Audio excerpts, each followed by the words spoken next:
New year special आज मी यांना surprise दिलं. हे वेलकम माय डे. सकाळी उठून सगळं आवरलं. आम्ही दोघांनी नाश्ता केला. मग माझं लॅपटॉपवरचं काम दुपारी कशी वेळ गेली कळलंच नाही. काम झाल्यावर थोडं बाहेर गेलो. तेव्हाच ठरवलं यांना सरप्राईज द्यायचं. त्यांच्याबरोबरच बाहेर गेले होते तर आमच्या फ्रेंड्सच्या अॅनिव्हर्सरीसाठी सगळं सामान आणायचं असं बोलून रोजेस केक आणि थोडं डेकोरेशनची खरेदी केली. घरी आलो. त्यांची सेकंड शिफ्ट असल्यामुळे ते ड्युटीला गेले आणि मला दुपारची छान झोप लागली.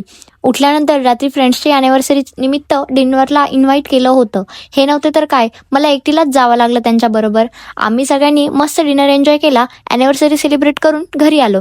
घरी येऊन मात्र खरी तयारी सुरू झाली. बलून फुकवले, सगळं डेकोरेट केलं. लेट नाईट मूवी प्लॅन ठरलेला. मॅगी, पॉपकॉर्न, पेस्ट्री सगळं रेडी. हे घरी आले. मला रेडी बघून हे खूप खुश झाले. त्यांनी मला न्यू इयर विश केलं. मग मी त्यांना माझं सरप्राईज दाखवलं. ते बघून बघा मला काय बोलले. काय हे? अरे वा वा वा वा वा. आज आपण मस्त लेट नाईट मूवी बघू. बापरे, मॅगी पॉपकॉर्न गरम गरम आहे. ना रे, मग लग्न करून काहीतरी फायदा होतोय का? मग आम्ही आमचं न्यू इयर सेलिब्रेट केलं. खूप मज्जा आली. असा होता आजचा सगळा plan. Bye bye. I see you in my next day.